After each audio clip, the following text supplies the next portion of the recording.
From Beyond Marketing, it's the 20-Minute Call, a podcast about the dreamers, boundary pushers, rebels, and champions of the skydiving industry. Each episode is a narrative journey highlighted by the highs, lows, and luck that the skydiving industry delivers, as told by the most influential people within the sport.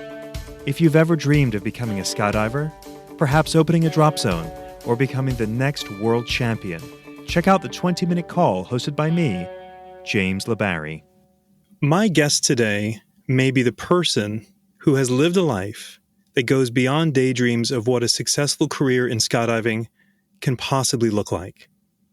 With over 500 base jumps and more than 17,000 skydives, he is a well-respected camera flyer, base jumper, wingsuiter, world champion free flyer, stunt performer, who has appeared in or worked on 2015's Point Break, Iron Man 3, Transformers Dark of the Moon, Mission Impossible Dead Reckoning, and Ad Astra, to name a few. He is also the event coordinator for the most exciting and arguably the most recognized demonstration team in the world, the Red Bull Air Force. In 2023, he was inducted into the International Skydiving Hall of Fame. Despite all his accomplishments, he has the same humble disposition he had when he showed up at Skydive Arizona more than 30 years ago, with a dream of knocking out 500 jumps so he could become a tandem instructor in his home state of Alaska. How fortunate it is that he would meet a few people along the way that would forever change the course of his life and the sport. Please welcome to the 20-Minute Call podcast, Jon Devore. Hey, Jon. Hey, how's it going? It's going great. How are you? Good, not bad at all. Thank you for joining me. I'm thrilled to have you on this show. And I'm going to tell you, this has been one of the hardest podcasts for me to prepare for because the breadth of your career is so vast in what you've accomplished in 30 years that to try and get this into an hour was difficult. So where I'd like to begin is, before we start with your skydiving career, is get a sense of who you are before you showed up at Skydive Arizona. We know the world knows Jon Devore, like, I arrived at Skydive Arizona and then everything happened. But can you describe growing up in Alaska? That's actually hard to do too, because there's a lot of stories there. But yeah, I was really fortunate. I thank my parents every day, because when I was really young, like 3 years old, I was actually born in Colorado. But as a small little kid, my parents moved to Alaska, which really shaped who I became, and it gave me the best upbringing that I could ever imagine. So growing up in Alaska, it's either you're kind of a hermit and you stay inside, or you get outdoors. There's really not a middle ground. And I was definitely the latter. I was always wanting to be outside, always play. And from a child, trying to do fun child type sports all the way up to becoming a young adult, I always chased kind of the adventure side of sports, whether it was rock climbing, skiing. I was a river raft guide, explored glaciers, you name it. Anything that seemed, exciting and kind of, stimulating, I wanted to see what it was all about. I owe growing up in Alaska to, my skydiving career to growing up in Alaska, because as you had mentioned kind of in the intro, I chased skydiving to get my tandem license, and that's because I wanted to open an adventure tourism company in Alaska, and I was lucky enough to make my first skydive, a tandem skydive, my senior year in high school, and that's where I fell in love with the sport, and that's where I decided, I want to offer tandem in my adventure tourism company. Little did I know that going to chase my tandem rating was going to completely shift gears in my direction, but most everything I have going on today is owed to my upbringing. Why did your parents move to Alaska? A very long story short would be my grandfather, my mom's dad. The story goes, he had a heart attack in his young 50s. He was fine. But then my grandma asked him, because that kind of makes you relook at your life a little bit. What do you want to do with your life now that you're better? And he said, I want to go be a commercial fisherman in Alaska. So they went to Alaska to give that dream a shot. And then that year, my parents went up to visit. And kind of when you go to Alaska, if you hit good weather, there's nowhere like it in the world and you want to live there. And a lot of times you don't hit good weather. It's a lot of people don't know it's the second largest rainforest in the world. It's a temperate rainforest, but the Tongass National Forest, just to kind of tell you how much rain it gets, it's got a lot of bad weather there. But so yeah, my parents went to Alaska to visit their parents and fell in love with it. And then they went home, and they were really young at the time. They got married when they were really young, and they had the adventure bug in them. They sold. My dad had an engineering company and things of that nature. They sold that. We're in Colorado, packed the car up, and we drove up to Alaska. Do you have siblings? I do. I have one older sister, just a year older. And has her life reflect your life in any kind of way? Not remotely. Nope, not at all. She's been very supportive of my life, but she was always a studious person. And I guess now you flash forward, I probably have her title wrong, but she's like the VP of finance for a big brand. So very polar opposite of my career. One thing that amazes me, like you are not the average American kid. And what strikes me is your jobs. Like I know you worked on a fishing boat. Mm-hmm. And I'm assuming maybe that was a connection to your family ties immediately. But you were also a river raft guide. You rode pedicab bikes at a rate of $75 an hour. I don't know what that is. So we'll talk about that. And then you also, as a teenager, opened up, this blew my mind, a scuba business so that you could clean the underside of boats. Yeah. And you also worked in the world's largest silver mine. Like you sound very enterprising. Yeah, I mean, I think Alaska kind of does that to you, that there's a lot of opportunity, especially if you like to be out in the elements. And I grew up in a very kind of normal middle-class family. We didn't have a ton of money and enough to be happy and get what we wanted, but I always wanted more, even at a young age, whether it was I want a fancy BMX freestyle bike or you name it. As I got older, the wants got bigger. But from the time I was 11, I had a job, started with a paper route. And then in the winters, I'd go around, knock on doors, shoveling driveways of snow. In the summer, something like that. And the jobs just kept escalating. And yeah, I really kind of, I don't know, for lack of better words, I fell in love with what the power of having my own money kind of did to me. It really opened doors and allowed me to do things I saw a lot of other people couldn't do, whether that was buy my first car in cash on my own with no help, all the way to travel around and take trips or get my own scuba dive license. It just really showed me the freedom that having finances created. A lot of us when we're growing up as teenagers will have a rebellious stage. You don't sound like that. You sound like you were very focused and driven. And yeah, no. or am I putting you on a pedestal a little too high? Yeah, well, my joke would be that I'm a Gemini and there's two of me. So yeah, there was that one side that was very driven and motivated, very entrepreneurial. I did fine in school, but I was not an academic person. I didn't chase schooling. And I knew at an early age that wasn't really my path in life. But I had plenty of rebellious stage, talking to my old high school friends.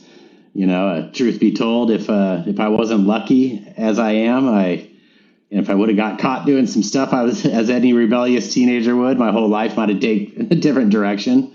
So I had a lot of wild days, but growing up in a tiny town like Juneau, Alaska, you can get away with a lot. One of your jobs before you went to Arizona was working in the world's largest silver mine. What does that even look like, and what were you doing? Yeah, I mean, that was a really cool job that kind of came out of nowhere. I was without even describing how I got there. So it's called Greens Creek Mine, and it does silver, gold, and a lot of other minerals, but it's the world's largest silver mine, or it was at the time. And it's out on Admiralty Island, which, a fun fact of Admiralty Island, it's a home of the largest grizzly bear population per square mile in the world, with an average of one grizzly bear per square mile, even though they're more centralized typically. But so it's a really cool place where you have to either take a catamaran or a float plane out. And I initially got hired because the mine shut down for a handful of years and they were looking to reopen, and the big mining milling equipment had all kind of rusted out. So they just needed to hire a couple young kids to run 10,000 PSI pressure washers, which blew me away. 10,000 PSI, that cuts through metal. Like steel toe boots, it doesn't matter. It'd go right through them, take your toes off. It was quite a machine, to say the least. And, I came home on a float plane on Sundays just to reset and then back out on the catamaran on Monday.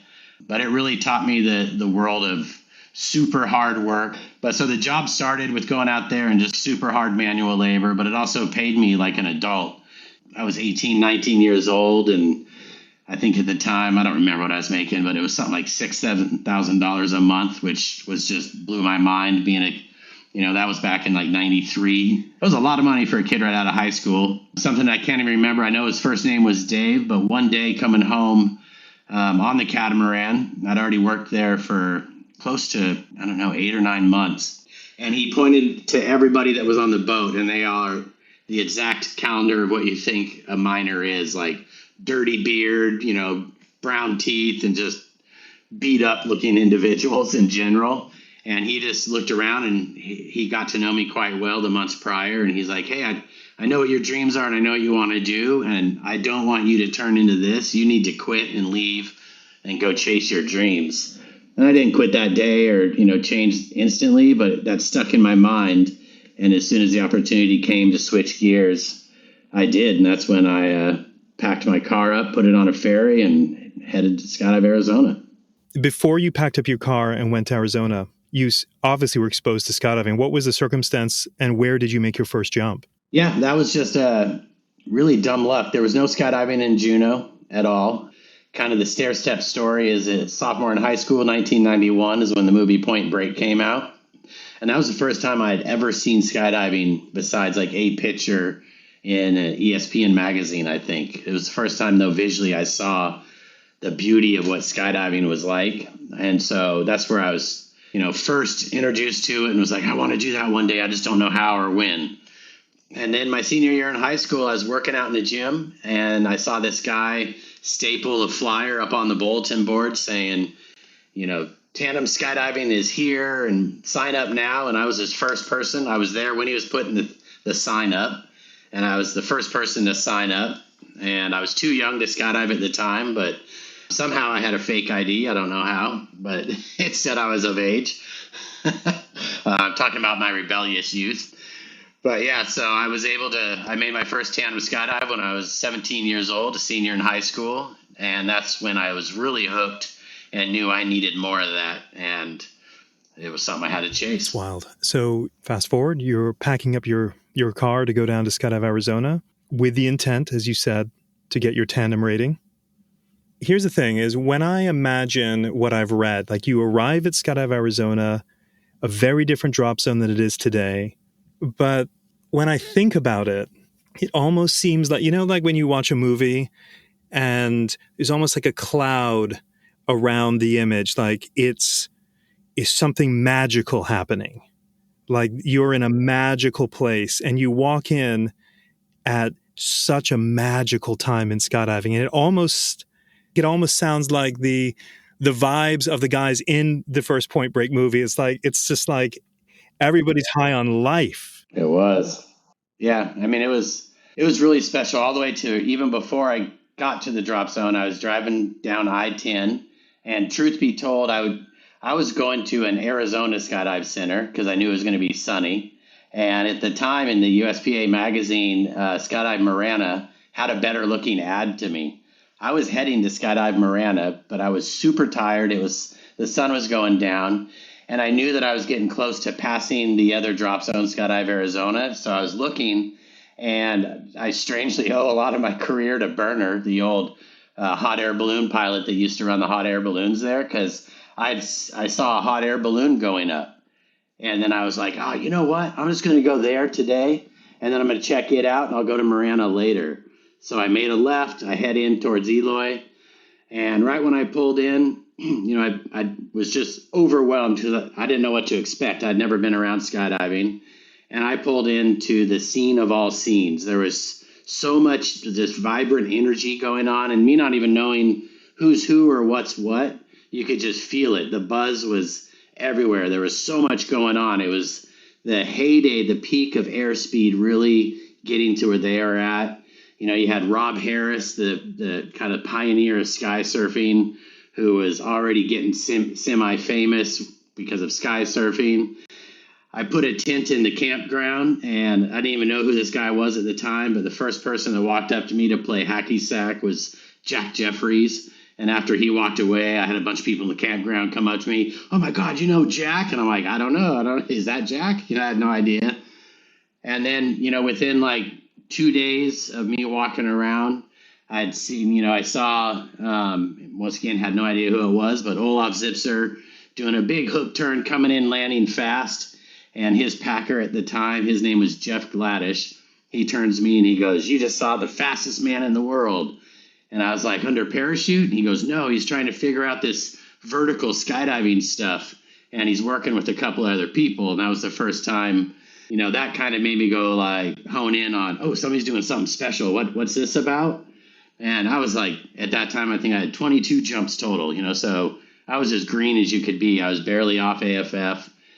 I could barely jump out of the airplane and fall stable, so I didn't even know what I was getting into. And then it just steamrolled from there really quickly. If you're a newbie jumper and you come into a big place like Skydive Arizona and you've never been to a drop zone before and you've got 22 jumps, most people are not really giving too much time or attention to someone fresh with an A license. I mean, that's sad, but that is what happens a lot. It's true, yeah. And yet here you are playing hacky sack with Jack Jeffries, and you seemingly are being embraced, and like you don't know anything.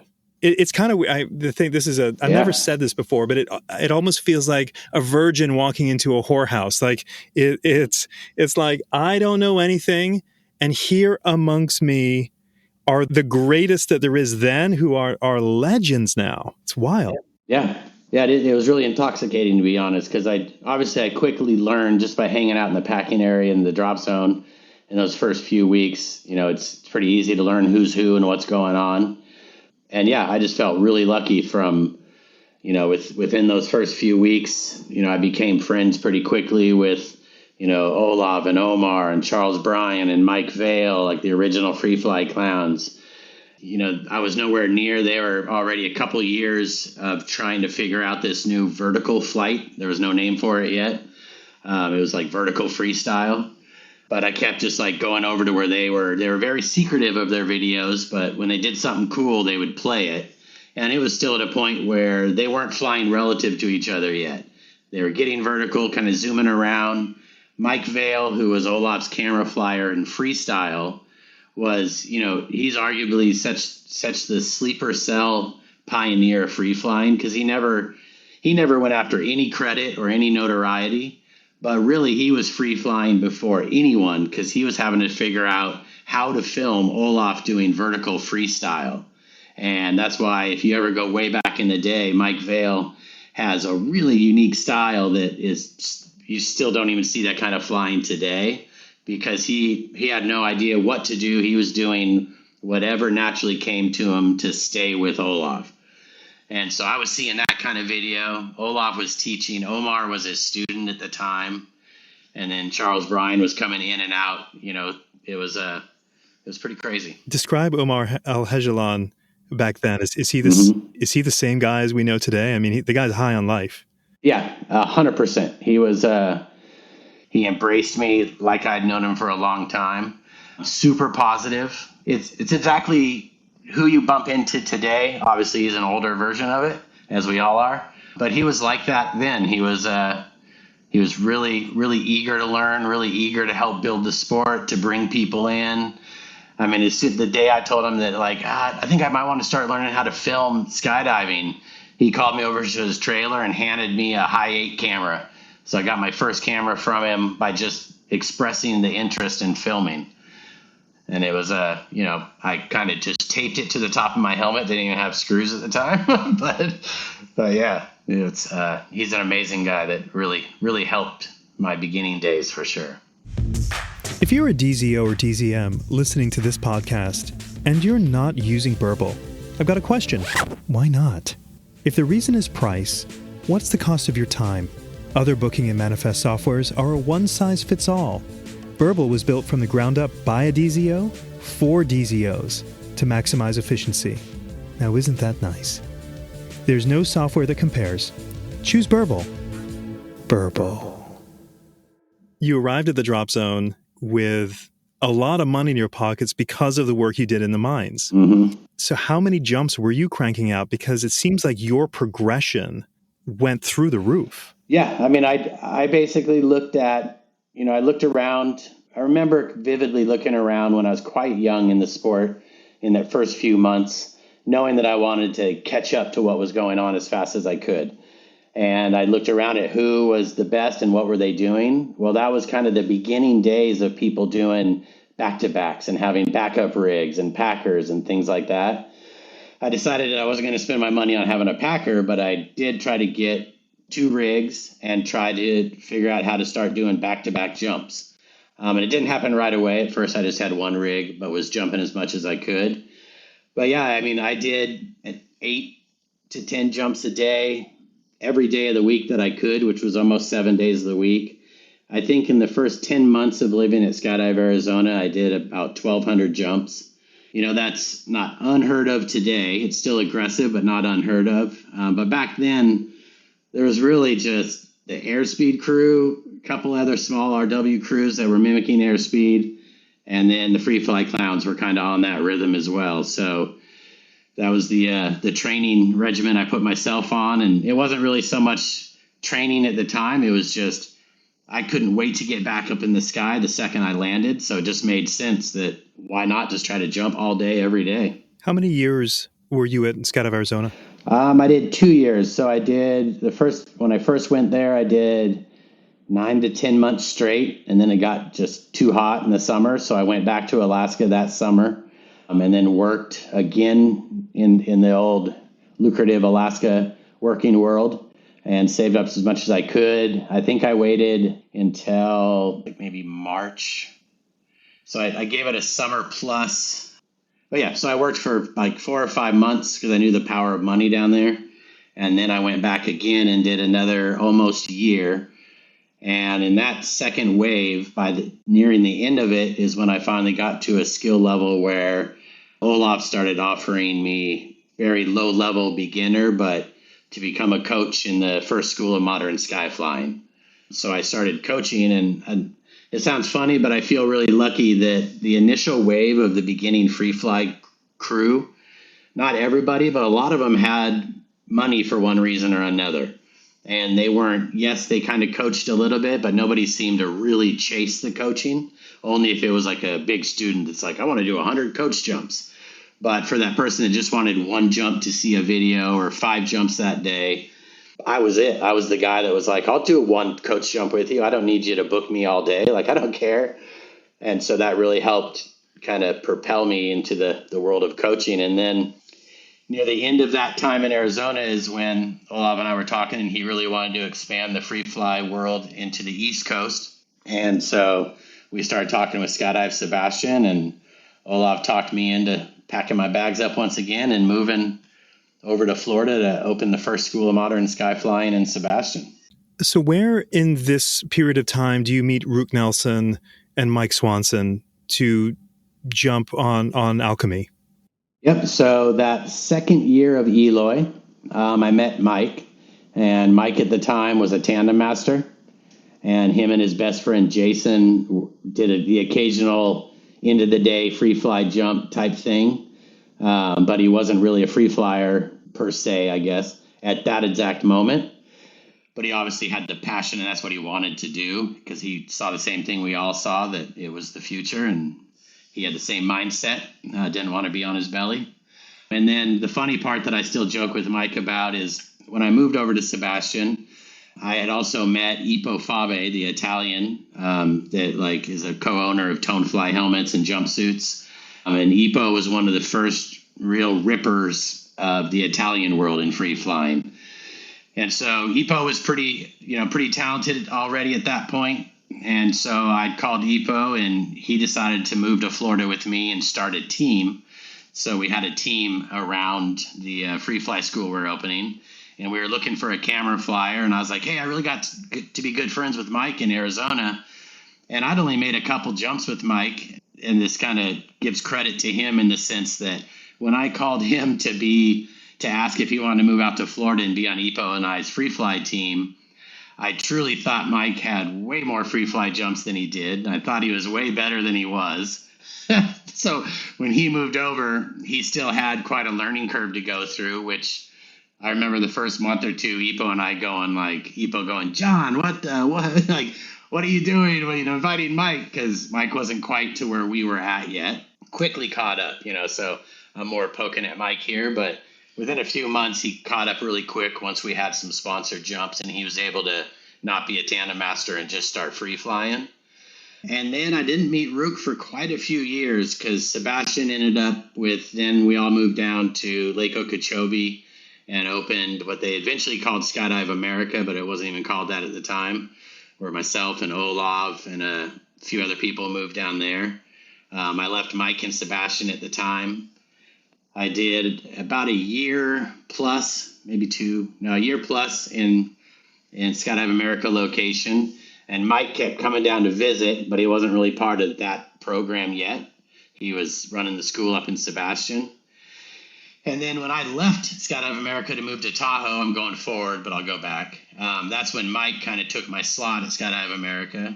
And that's when Rook started coming to that drop zone because we were running the Space Games, the first ever all-encompassed free fly prize money competition. So I didn't really know Rook too well, besides he was coming in, super young kid, super talented. I always beat him, but that's besides the point. That's a poke at you, Rook. It wasn't really until I left Florida and I helped Charles, Brian, and Mike Vail open Skydive Lake Tahoe was the name of the drop zone. I helped him open out there. In that first year, that's when Mike and Rook started training more and more at the Skydive America location. And they called me up, eventually skipping a little bit of the story, saying hey, we want to make this team. We want you to be a part of it. What do you think? And I basically told them, as long as you're okay with, I live in Tahoe and I'll have to be traveling in to train. I'm not going to be the drop zone guy that's living in Florida anymore. I'm game. What's wild to me is I feel like you're in the crucible of all that's happening in Arizona. And of course, for those that remember, there was a movement happening at Skydive America. It was the place where the energy was exploding. Oh, yeah. The sport was evolving in real time with everyone there. But there was also a couple more relationships that were key during this time, was meeting Tim Rigby. That would be a key relationship, as was your other key relationships we've been talking about. And if I'm not mistaken, you also maybe met your wife during this period of time too? Yeah, I met my wife in the beginning of this time in Skydive Arizona. That second wave of me being a second year of Skydive Arizona, she was in law school. She's from Belgium, and she was having a holiday, a break from law school. She was a young skydiver, so she came over to Arizona to see what this whole free flying thing was about, wanted to jump. And that's where I met Stephanie, was in Skydive Arizona way back when. And I really didn't meet Tim Rigby. It's quite a chunk between the two stories, because I didn't really meet Tim until I moved to Paris, which was 2002. So that's when I first met Tim, was somewhere around that era. I'm intrigued by people's crossroads moments. If you don't make this decision, your life is not what it is today. You decide not to go to Skydive Arizona. Oh, yeah. You probably don't meet your wife. You don't meet Omar and Olav Zipser and be part of, you don't eventually probably move out west, where we'll go next is, you go out to join the guys at Skydive Lake Tahoe, which ends up leading into Red Bull Air Force. Yeah. Eventually that leads you to Paris. I mean, it's amazing that one decision would be so instrumental. I mean, if anything gets in the way of you not packing your bags, if there's another opportunity to make money in something more promising than the mines, God knows where you are today, really. It's amazing to think about.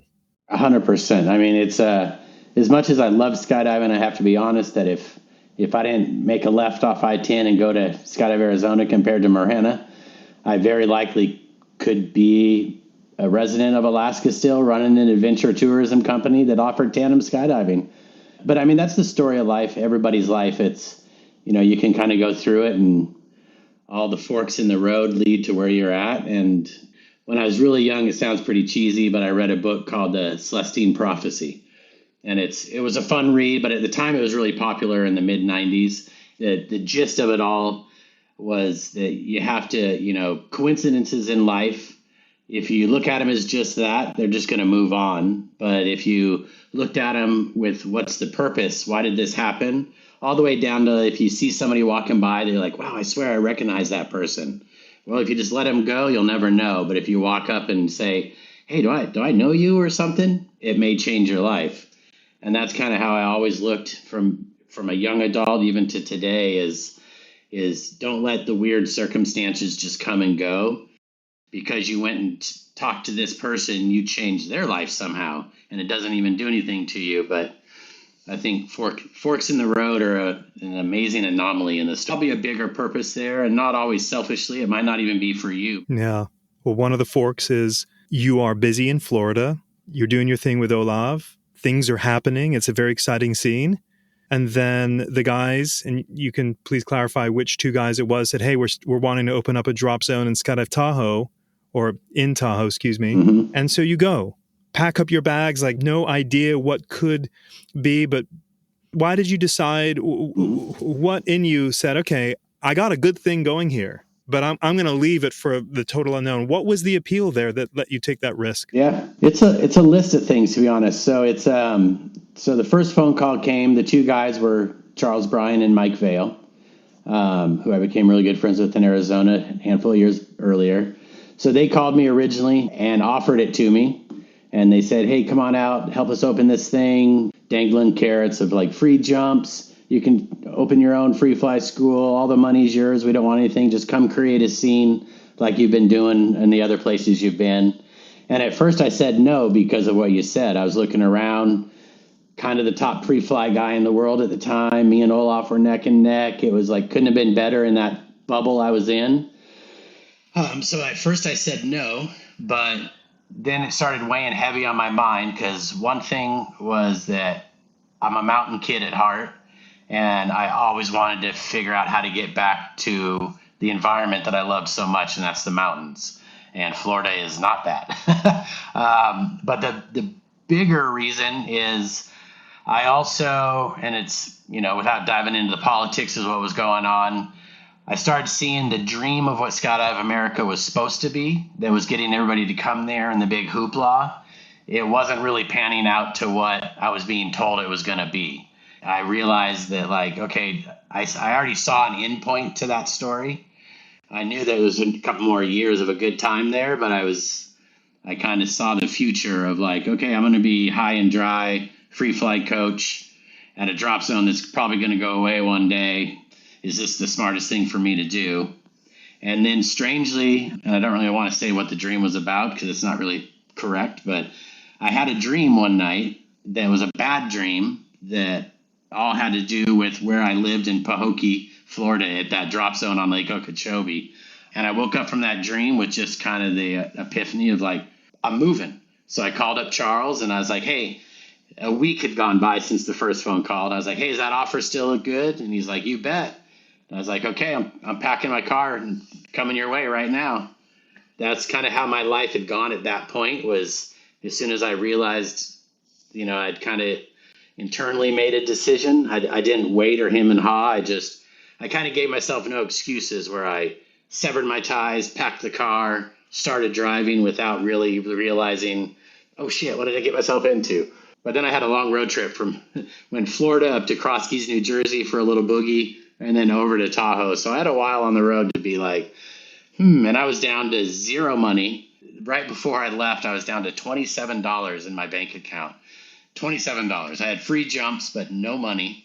I had to take the money I made at this Cross Keys boogie, and I used absolutely every last dollar to get over to Lake Tahoe. And then Charles and Mike Vail took care of me a little bit until the drop zone got going, and then rest is history. Gotta ask, when you went to Cross Keys, were you there as a load organizer? I was running a free fly coaching. Yeah, it wasn't really LOing. It was more, they hired me to come out and do a 4-day free fly festival boogie coaching thing.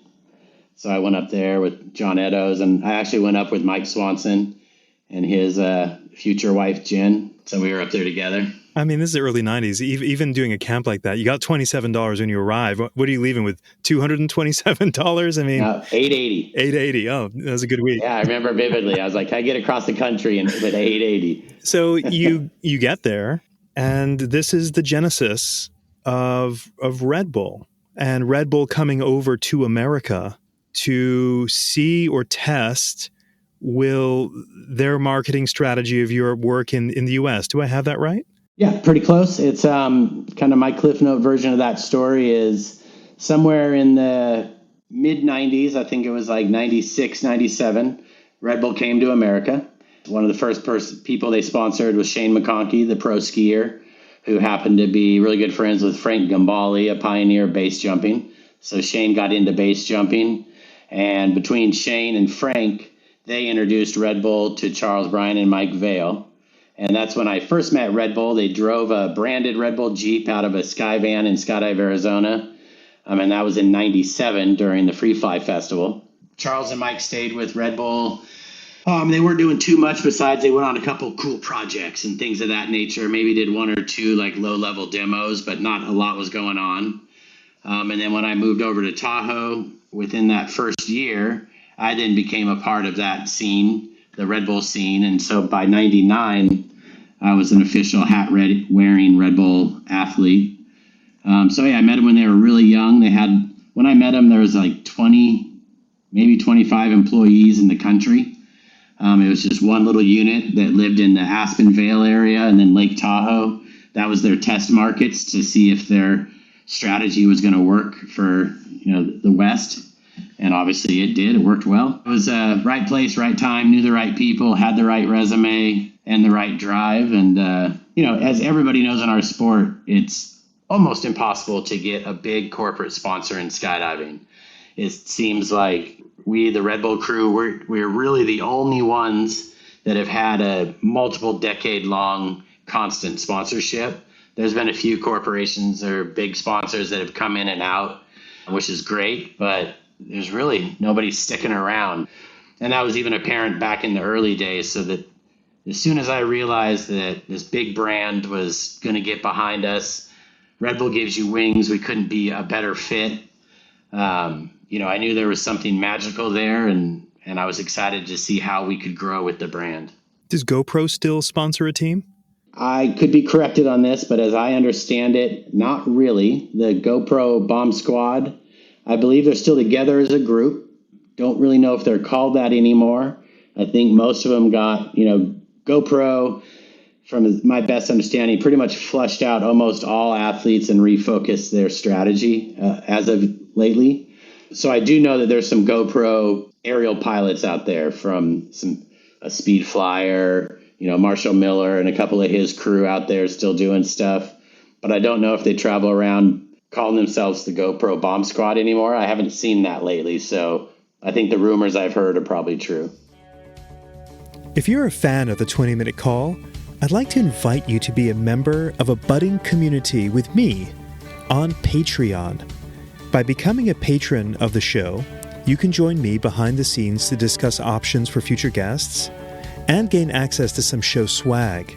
It's pretty sweet. Details on how to become a patron can be found in the show notes.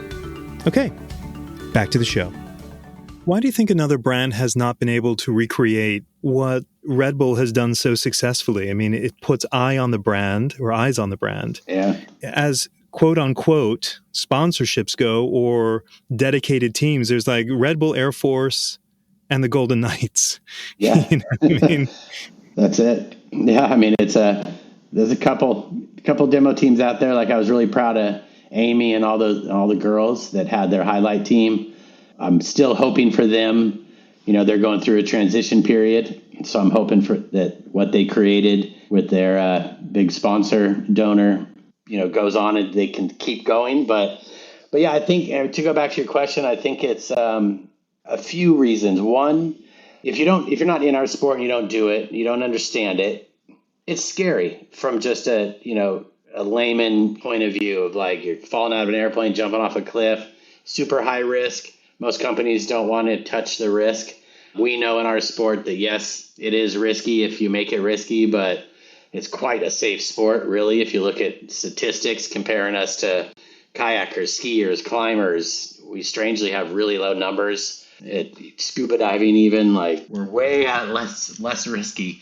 But for some reason, the news seems to glorify a skydive accident, and you'll hear about it on the news when it happens, but you don't hear about the last time a climber fell or a kayaker drowned or a scuba diver drowned.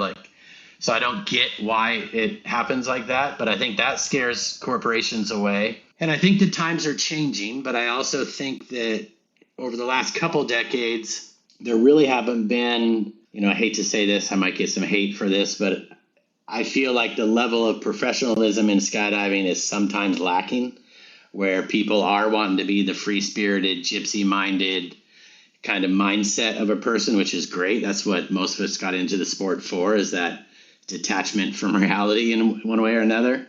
But I think I've watched a few people get opportunities and ruin them for one reason or another. And it's maybe everywhere from not being professional or more not really having a long-term vision of more like they're trying to maximize this year or the next 2 years, and they're not really thinking about the big, I want this to go on for 20, 30 years program.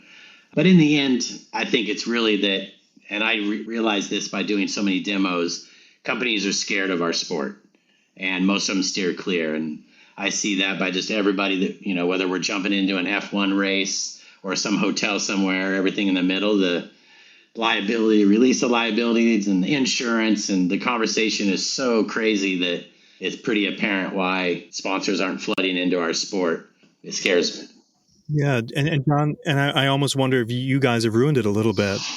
And what I mean by that, when I watch videos of Jeffro landing where he lands, personally, I don't know that there's a better canopy pilot out there. I mean, I am blown away by where he puts it down with such pinpoint accuracy at such high speed.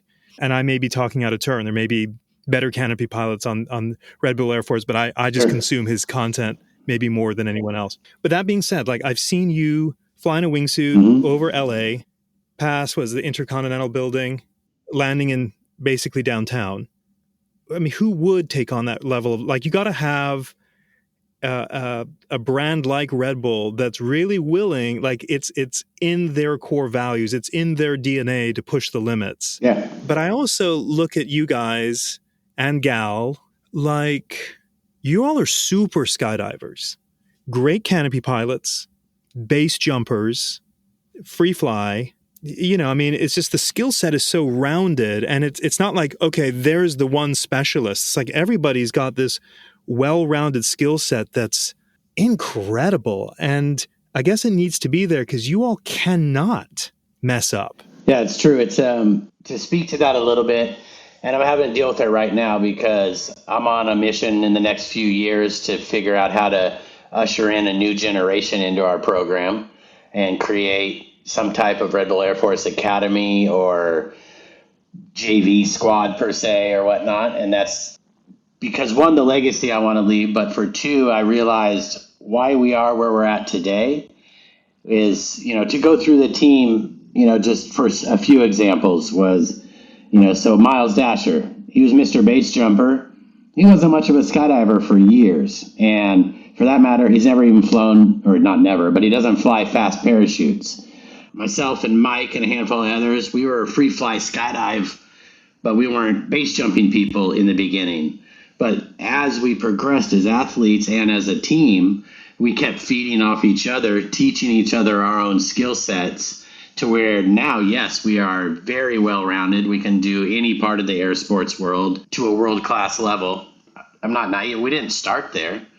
And so it's kind of my a Achilles heel in a way of kind of bringing in a new wave is everybody's like, well, who's the next you guys? And it's like, well, we got to find who wants to be the next us, who has the skill, the passion, the desire to do this with their life, and at least have a few bag of tricks in their pocket that we can build on, and we can teach from our 30 years experience everything we've learned. So when we do hand over the reins one day, they are where we are leaving off. Yeah, I mean, I'm super proud to say that, yes, there's been accidents, not one accident on a demo ever. As a team, we have over 1,000 live demonstrations, and we've had 0 incidents on any live public demonstration. On our own projects, yes, there's been some crashes and things have happened, but that's been on our own time and our own desire out of the eyes of people. But as a demo team, we've, knock on wood, we've knocked it out of the park. We've really crushed the safety record, and that's one part I don't want to have a blemish on our record, and that's why I've been so guarded with bringing new people in. I had the opportunity to interview you last year for your induction into the International Skydiving Hall of Fame. I asked you what makes a good teammate on Red Bull Air Force, and you said, not the person that is a yes man or yes woman that says, hey, can you do this? Yes. It's more of that person that is discerning that says, I don't know if I'm totally comfortable with this. Yeah, to know your own limits. That was really interesting because we see only the pushing, oh my God, I can't believe they landed there. Yeah, no, it's, on any of our demos, not even to call out names, if one is complex or high risk or takes a certain skill set, first of all, I pretty much know who to hone in on and ask if they're available, but it's really cool to know that, like, if there's a jump that somebody's not comfortable with, even if it's just to put a name out there, like a Mike Swanson, he's not too proud to be like, hey, you know what? I really don't want to land there. If you want me to bring in a fast parachute to this location, maybe call Jeffro or Andy or somebody. Like, I don't want to do that one. And typically that's not how I'd answer, but that's the mindset of the team, that we know our own limitations, especially when it comes to live demonstrations. Everybody's kind of willing to push the limits on their own a little bit, but yeah, it's a key element to the team's longevity. I want to turn the page into another chapter as I'm watching our time. We've covered really the chapter of, life in Alaska, coming to Skydive Arizona, becoming a free fly world champion, although we really didn't get into that, but that's what would later become with Team Alchemy with Rook and Mike Swanson. You're a broke DZO in Tahoe. And then, of course, we have the genesis of Red Bull Air Force. But you also get into Hollywood and you do major movies and you met Tim Rigby. But can you just share with us your first Hollywood gig, how you got into that? Yeah, I'll give a little backstory and I'll get there quick. So in my Skydive Arizona days, I remember as I realized I'm going to try to do this as a career, I looked around the drop zone and I asked myself, like, okay, who is 40 years old or older that has obviously been doing this for their life and that's doing really well? And I realized it was the world champion type skydiver, and it was the few people that I saw that broke into the world of stunts and production, like the BJ Worths and the Norm Kents. I always had in the back of my mind that is a stair step that I need to make in my career. I knew I wasn't ready for it then, but I knew there was a goal, an Easter egg to throw out there that I really wanted to achieve one day. So I always looked out for those opportunities. Now flash forward to, in the early 2000s, I moved out to Skydive Paris. And at that time, the first real Hollywood gig I got that I didn't get would have been Austin Powers' Gold Member, I think it was. And that's when the Flyboys, Eli Thompson, Fritz Faneur, they called and they're like, hey, we got this really cool, like, free fly fight sequence. We want you and Charles to fight in the sky. If anybody remembers the movie, it was when, like, they were in space and they were trying to come back. There was supposed to be a big fight sequence there. I was actually on the plane going to shoot, and I got a phone call. Are you on the plane yet? Because your scene just got canceled. And I was like, oh, man. So I didn't work on that movie. I still get residuals from it, though, because they gave me a week's salary. So I think it's pretty funny to get my 36-cent residual checks in the mail. But that was the first taste of almost. And then that was where I realized, okay, I'm to a point now where I can confidently put my name out there, and I know my skill set is to a point now that I can do a lot of stuff. So when the first opportunity came on Paris, I remember seeing Tim Rigby walking around. He already knew Eli Thompson, Craig O'Brien. And I just remember vaguely, I forgot exactly how it happened, but the whole pointing, you know who that is? That's a stunt guy, that kind of thing, right? So, I'm a big believer that if you don't ask, it's always no. So I just kind of went up, introduced myself to Tim. He knew who I was because I was already world champion free fly guy and things of that nature. So it was a quick, easy conversation right away. Oh, nice to meet you. I've heard of you. I've heard of you. And I just voiced my interest in the stunt world where, whether I love skiing, I love driving cars fast, skydiving is a no-brainer. But the world of just stunts in general, not just skydive stunts, interested me. So I just let it be known that, like, hey, this part of the world really interests me. If you ever see an opportunity, I would love a chance. Nothing happened for a while. And then in 2007, Tim called me and he's like, hey, man, I think I got an opportunity for you. And it was for Batman The Dark Knight. And so this is kind of a funny backstory, but it was a hard one for me because it was the first time I really got a big movie phone call. Can you do it? Here's the gag, and I was like, yeah, I can do it. But the tricky part was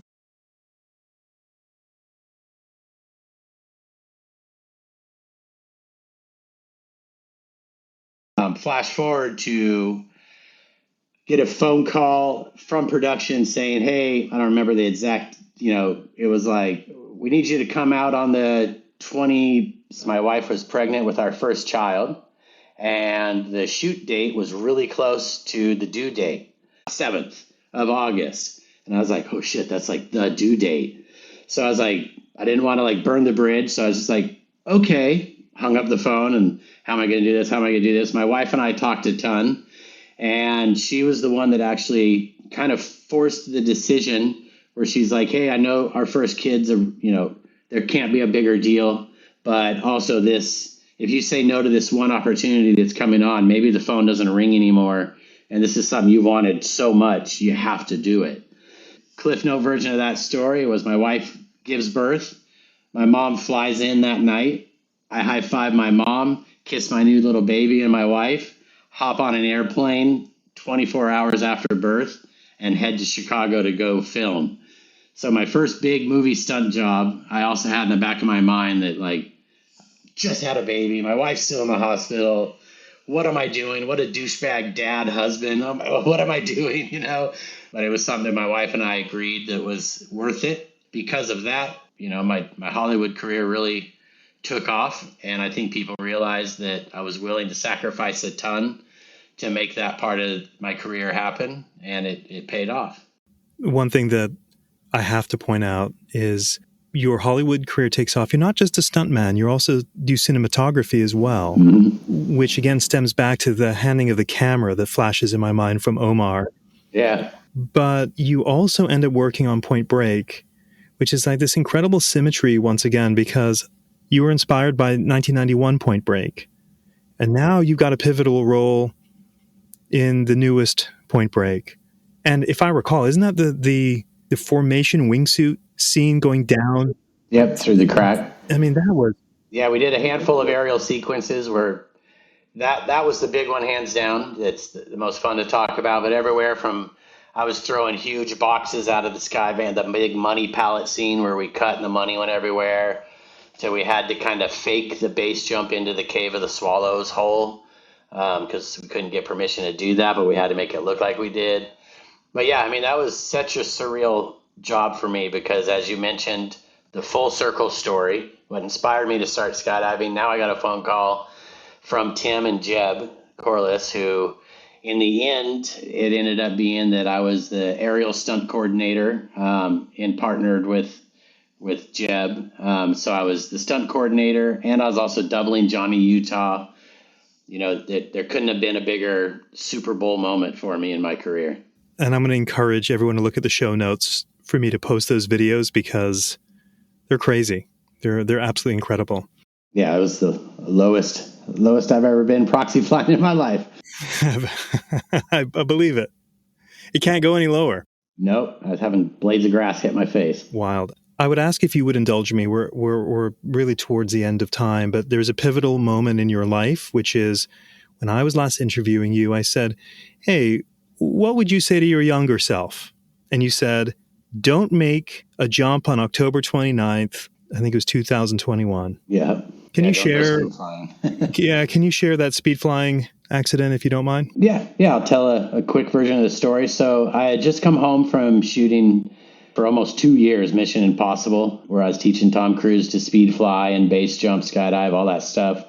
From that moment, I just got back from speed flying a ton in Norway, huge mountains in Norway. I had never been more current in the world of speed flying, which is strange that I had the accident. But so I come home, and it was just a normal Saturday, and I was looking to be like, hey, I'm going to go have fun. I'm going to go out to Saboba, the local speed fly hill. I'm going to go do a couple laps. And it was on a 10-day break where I was supposed to then go to South Africa and shoot more mission stuff. So I was just kind of like having fun on a Saturday. It was a nice weather day. Went out, did a couple speed fly runs.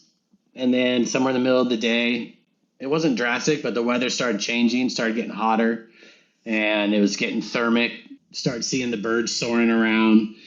And, the part that, as much as I kick myself in the ass for, it's if I would have been coaching somebody, or if it would have been a film job or any other circumstance besides me being on my own, I would have either walked down or at a minimum launched but flown way away from the mountain and just gone back to the landing area and called it a day, because by no means would I have ever told anybody that was with me, hey, you should be as low as you can on the ground and fly those same runs you were flying this morning when it was dead calm. But for, a few reasons, and one is just poor judgment, I launched. And I always say I fight with kind of an angel and a devil on my shoulders through my whole sporting career, of one telling me, hey, go a little higher, go a little safer. Nobody's going to know the difference. It's going to be just as fun, to my devil going faster, lower, go, push it. This is stimulating. On that flight, the devil won because I took off. Great launch, felt great. And so instantly I was like, it's just like this morning. So I go into the exact same line that I'd already flown. Flash forward to about halfway down the run. I come off the mountain, do a big hook turn, and I come back in to enter the mountain. And it wasn't a low hook turn or anything like that. I had full flight brakes, and I was coming into the same part of the line that I'd already flown. And I was on the lee side of a hill, and the wind was coming up kind of over the hill. And that's the only thing I can think of, because right where the other runs, where I do a little pop of the brakes and it pops me over the hill, and it was a fun obstacle to carve around, I went to pop the brakes a little bit, and I had just pure sink. And it happened so quick that there wasn't even time at that time for me to stab my brakes, because as soon as I did input, I felt the sink, and then I impacted the mountain going about 60 plus miles an hour. And it completely shattered my life in a million ways. Broke my body. I completely severed my spine from my sacrum. I disassociated it completely. My spine got lodged like 3 inches deep in my pelvis. Huge open book pelvic fracture. Severed a major artery in my right leg. A lot of other breaks as well. But then, I was laying on the mountainside for about 40 minutes. Not able to move. For sure, I was paralyzed. I had never lost consciousness, but I was able to kind of just lay there and evaluate my body in a mass amount of pain. And I could wiggle my foot a little bit. And so that's all I remember telling myself, is that there's hope. I couldn't move my legs, but the fact that I knew I could wiggle my foot, I realized I wasn't completely paralyzed. And that's, was skipping through the whole traumatic experience of getting rescued off the mountain, going to the trauma center. That's all that I was kind of repeating in my mind, was like, you've been through a lot, you've had a lot of miracles in your life. This is going to be another one. And that's almost the last thing I remember going under before they put me under, was that I'll wake up and I'll get through this. How long did it take for someone to actually rescue you off the mountain from time of incident? From what I'm told, I was awake the whole time, but I had no idea of timing. But I was told it was about 45 minutes before the life flight helicopter got to me. It was probably about half that time before the first person could shimmy down the mountain and get to me. First time I even heard a voice, it was probably 20, 25 minutes. About 45 minutes before they lowered that basket down and shoveled me into the basket and hoisted me up and flew me to the trauma center. To be laying alone, conscious, for over 20 minutes before someone gets to you must be a lifetime. Oh, yeah. It's a long time. I mean, it felt like the whole day time wise in my mental clock. Yeah, it was a really, really long time. It was a lot went through my mind. I could, get into the emotional side of things for sure, but the main thing that I was really thinking, besides of my family and the things that would go through your mind in that circumstance, was just trying to stay as calm as I could. And I really just, as cheesy as it sounds, through my years off and on, I've been really into yoga, and I kind of like relayed a little bit of that practice to all I could think about was breathing, keeping my heart rate slow, breathing, and not letting myself go on. I wanted to go unconscious for sure.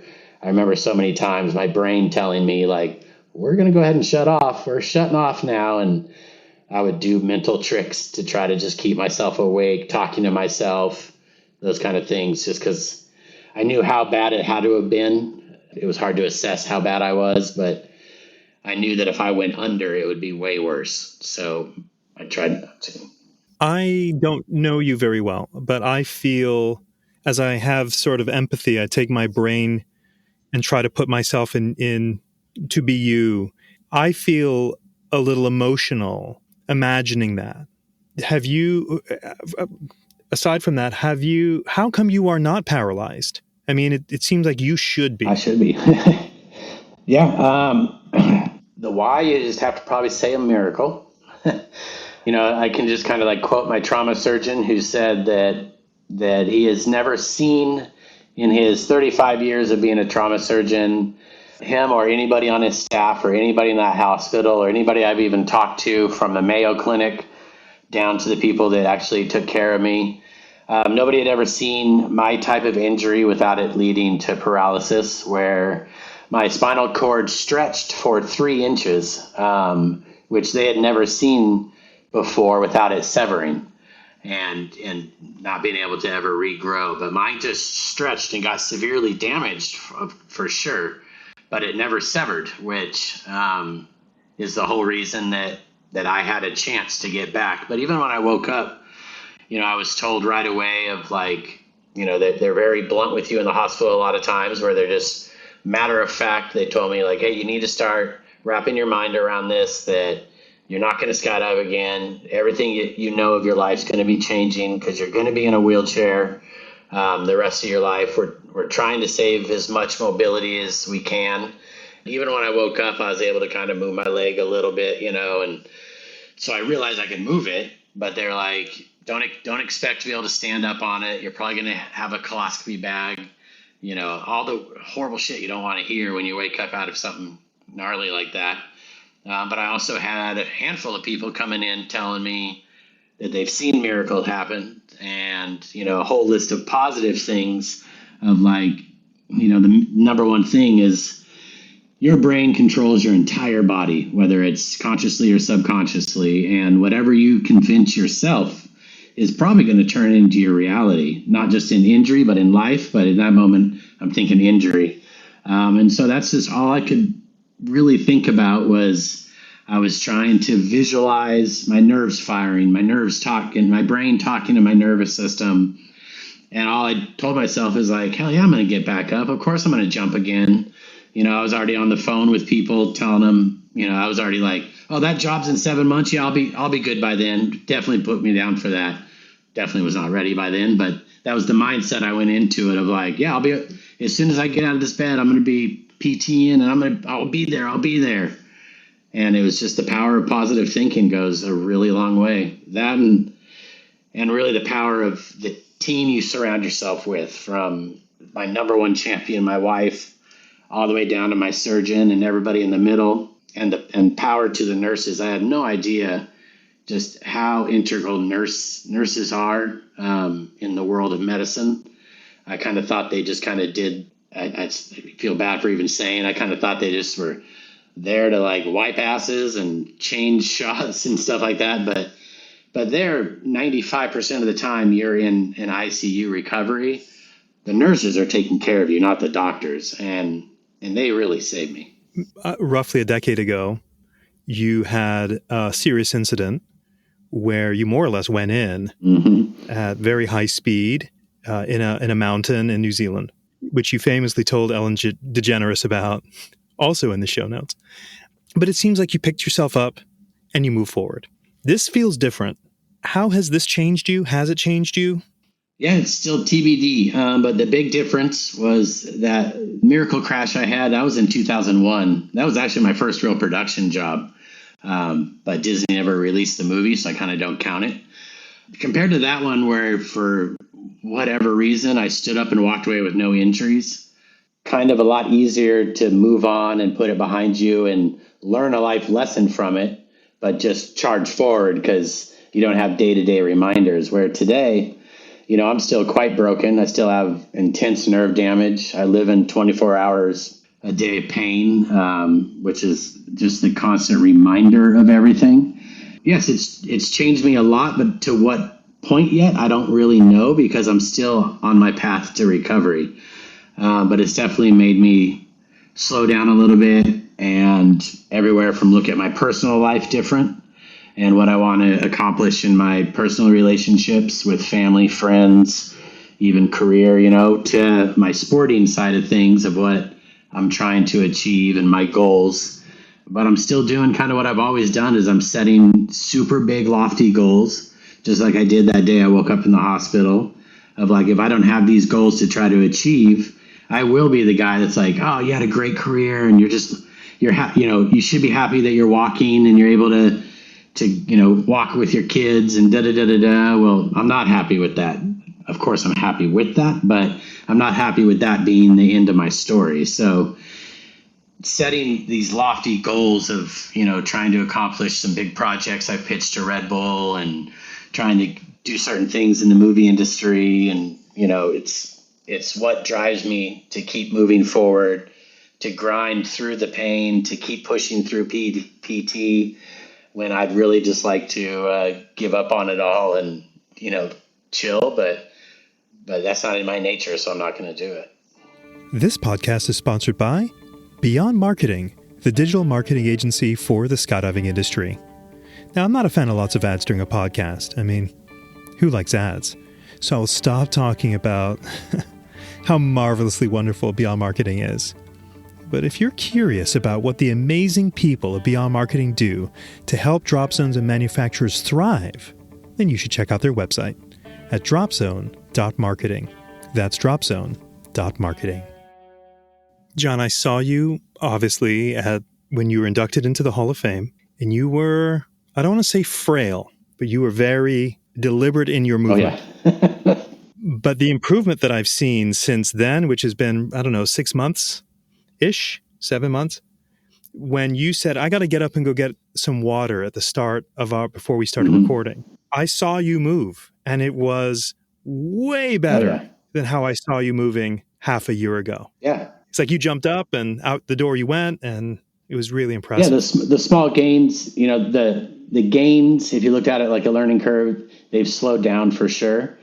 But I realize that as in life, but on this subject specifically, it's what you put into it, you're going to get as a reward, and I realize that I'm still improving month by month, albeit slower than it was a year ago. But I realize if I put in the time that it's doing something for me. And now, like this year, I'm proud to say that did my first time family ski trip. I've been skiing again. I've been starting to jump a little bit again. I'm not rushing into it all with reckless abandonment. I'm kind of tiptoeing because there's parts of my body that because of certain medical things, I'm still going to be broken forever. There's parts of my pelvis that they just can't fix and things of that nature. So I'm going to be a different athlete in the sense that I'm going to be a little bit more fragile and not be willing. Before I was like, oh, I'll do that. And worst case is I fucking eat shit. Like, whatever, I'll get up and maybe I'll get hurt, but whatever. Where now for sure I'm not going to go into projects going like, oh, worst case is I eat shit because I can't really afford to crash like I used to. But my story's still, TBD. When you told me you were preparing when I last saw you, so like, I'm going to make a jump here pretty soon.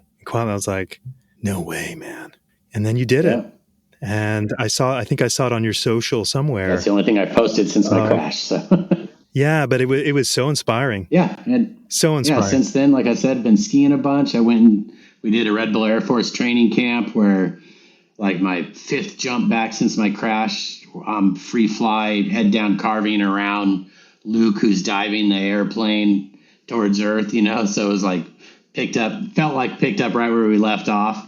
It wasn't just like I was jumping out going, oh, happy to be in free fall. I'm like carving around an airplane diving towards Earth. And I didn't know that you were on that. yeah. Wow. That's remarkable.